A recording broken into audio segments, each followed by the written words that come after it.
यहाँ पर जो है जैसे हम लोग लीकेज पता कर चुके थे, लीकेज तो मिल गया था, लेकिन अगर जो है और बहुत माइनर लीक होता हमारे फ्रिज में तो उस समय हमें तो ऐसे तुरंत मिल नहीं जाता।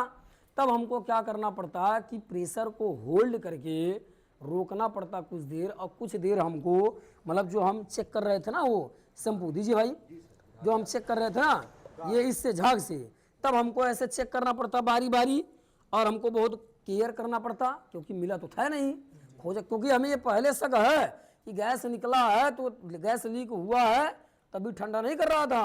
अब एक मतलब हमें लीकेजवा पता करी पड़ी कहीं कहीं, तो लीकेजवा जो है कहीं हल्का फुल्का कहीं भी हुई, तो जो माइनर होता है उसके लिए हमें कुछ देर प्रेशर उसमें भर के छोड़ना पड़ता है और बहुत बारीकी से चेक करना होता है। जब आई सुई चढ़े लगल ऊपर, मतलब एक बा कि बारीकी लीक बा एक नाती घटत ना, मतलब चढ़त भाई तो चढ़त चल गई, तो जब ये चढ़ते हुए जाएगा, मान लीजिए बहुत माइनर लीक है 130 तक, ये चढ़ते चढ़ते हमको 130 PSI भरना था फ्रिज में, तो 130 PSI जैसे ही पहुंच गई तब क्या करे पता बा, तब हाई कंप्रेसर सबसे पहले बंद करना होगा। तो सबसे पहले क्या करेंगे हम, कंप्रेसर वैक्यूम कंप्रेसर को बंद करेंगे। तो वहां से प्लग निकाल दीजिए, निकालिए जल्दी। तो यहां से क्या करेंगे, हाँ क्या करेंगे, इस वैक्यूम को बंद कर दिए। बंद करने के बाद जो है अब इसको हमें क्या करना पड़ेगा, कसना पड़ेगा, जिसे हम होल्ड करते हैं कसना पड़ेगा। हैंड स्टेट ऑफ वाल्व को हमें कस देना है, कस करके इसके बाद हमें कंप्रेसर को साइड कर देना है ताकि दिक्कत ना हो काम करने में। ये साइड कर दिए, वो किनारे हो गया। ये यहाँ पर जब हम कस दिए हैं तो कसने से क्या हुआ है कि इधर का ये लाइन कसा गया, हाई वाला इसमें ओपन है, तो ये बाहर तो एयर निकलेगा नहीं हमारा, जो इसमें एयर बचा होगा उसमें रह जाएगा। अब ये जब एयर इसमें रह जाएगा तो हम इसको आराम से यहाँ पर जो है जो माइनर लीक होता है हम आराम से उसको ऐसे चेक कर सकते हैं।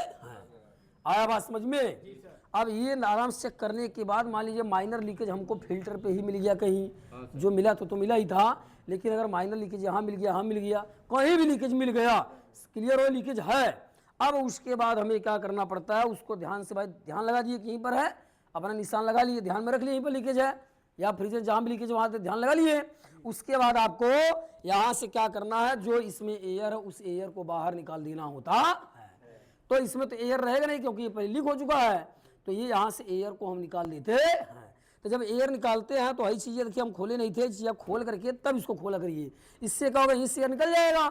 अगर हाई लगा रहेगा और तब एयर निकालेंगे तो दिक्कत ये होगा कि ये रबड़ आपका उड़ जाएगा, गायब हो जाएगा। आए समझ में।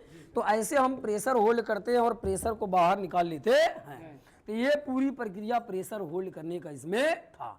आया बात समझ में कि कैसे प्रेशर होल्ड करके और कैसे हम इसको मतलब कि अनइंस्टॉल ये पूरा निकाल देते हैं। आया बात समझ में। अब ये पूरा निकालने के बाद जो है यहाँ से जो हमारा ये छुच्छी दिया है ना, ये वो पिनवाल्व को खोल करके, और जब पिनवाल्व खोल दिए तो पूरा ओपन हो गया भी है। अब जो प्रक्रिया आपको बताया गया है कि ये स्टेप बाय स्टेप प्रक्रिया करना होता है, कट पिट करना, वो सारी चीज़ें करते हैं। फ्रीजर खराब है फ्रीजर चेंज करते हैं, कंडेंसर खराब है कंडेंसर चेंज करते हैं, लिक्विड फिल्टर लीक था इसको चेंज करते हैं, कंप्रेसर खराब है इसको चेंज करते हैं। आए समझ में। जहाँ लीक हो तो मान लीजिए यहाँ पर लीक था, यहाँ ब्रीजिंग कर दिए, यहाँ लीक था यहाँ ब्रीजिंग कर दिए, तो जो प्रॉब्लम होती है उसको सॉल्व करने के बाद फिर दोबारा प्रेशर होल्ड करते हैं, वैक्यूम करते हैं और गैस चार्जिंग करते हैं। आया बात समझ में, क्लियर हो गया यहाँ तक।